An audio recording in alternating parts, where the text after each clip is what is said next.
So I want to talk about this real quick, right? And I want to talk about how the things around you absorb your personality. And I'm talking about like everything, whether it's plants, animals, and things of that nature, right? So when it comes to plants, you have to slow down enough to be able to watch the nature of the plant and know which way to take it and make little adjustments that's going to go over the long run with plants. Animals, it don't take those quick adjustments. You can make abrupt adjustments and it could adjust their behavior. And you make those abrupt adjustments in at intervals and you could adjust their behavior. Like it could be like children, same thing. It could be spanking them and you could adjust their behavior. So I was talking to my homeboy about a dog, and I was talking to him about training a dog and how you can train a dog, right? Excuse me. And he said, damn, I'm surprised you wasn't training the dogs with how much you know about training dogs. Because I told him how I took a dog that I named Buster because he was scary and it made him a rider. And then he said he was talking about his dog, how he don't like his dog. Then I thought about it, and in my mind, I said to myself, damn, he don't like the person he got the dog from. Then I said, where did you get the dog from? And he was like, oh, my neighbor down the street. Then I said, you don't like your neighbor. I said, you don't like that person. You feel me? I know I asked, do you deal with that person? He's like, no, not really like that. I said, yeah, you don't like that person. And he was like, nah, that you say that I really don't. Because he did this and that. He was talking about all like the characteristics of his character, talking about things about his character he didn't like. And I was like, damn, so that right there was confirmation about the dog absorbing your nature. And because I had mentioned the dog absorb your nature, you become the alpha and the dog tend to follow the alpha. So it's a certain rhythm. Same thing with your wife and your children absorb your rhythm, right? And if you notice that those people that get along and tolerate each other live in the same house, right? For the most part. They eat similar. They drink similar liquids, foods, things of that nature. So they pretty much all on the same vibrations. If we think about the city got multiple different things to eat. So it's multiple different vibrations within the food. And it's coming from multiple different places, which giving us all different energies is what's making it hard for us to vibrate in synchronicity. Even from the color of our houses and everything. And especially when we live amongst each other in all these different little dwellings. There's no major places for us to congregate. And if you think about slavery, they didn't want us to congregate.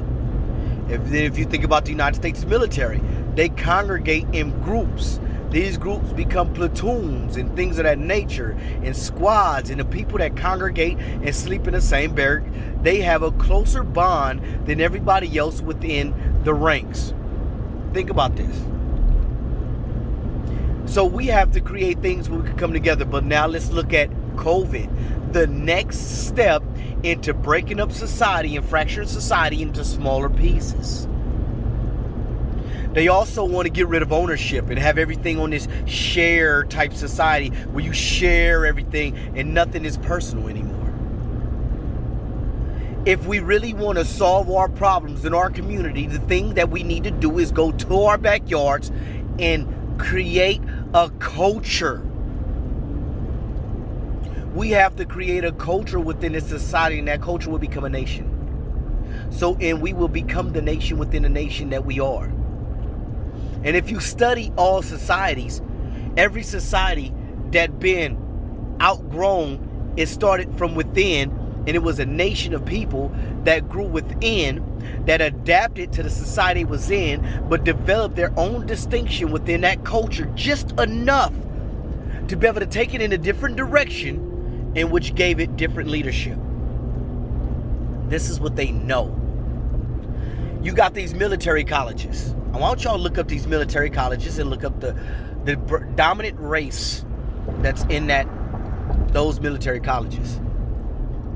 You hear people about getting drafted to Yale and Harvard, but what about all these military colleges? What is it like? I don't even know these names. It was one in particular. you feel me, that I knew, but I don't even know the name of them. But look, even that, I can name Harvard and Yale, but I can't even name a military college. Just that. I know of the military colleges. And I even did enough studying to let you know that it was four something. Let me Google it. Now I want to know. Let me name some of them. Hold on.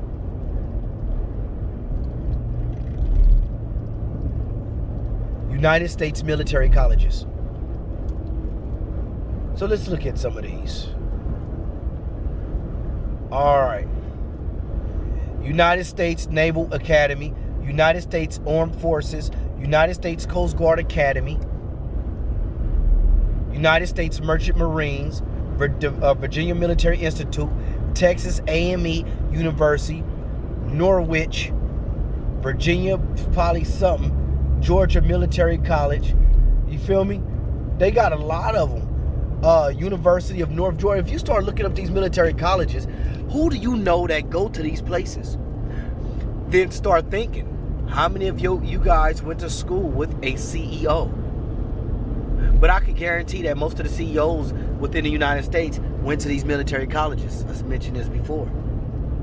Because if you start looking at how these companies operate right in sync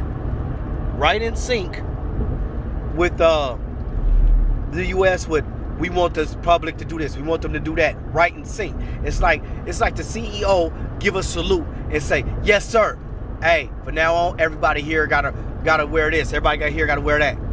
Now I had told you about the North.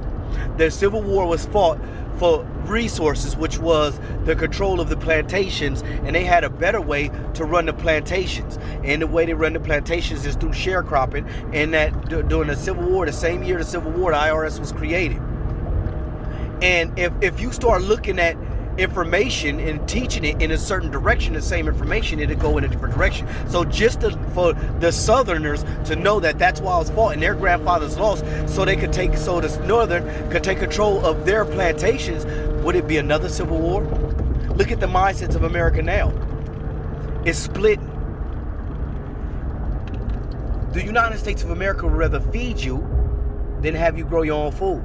The United States of America understand that the supply chain is broken and we're facing critical times, but they'd rather take it all the way to the edge until it burned down and use their military force if have to get people in line and to love their depression instead of start to grow independence and grow their own.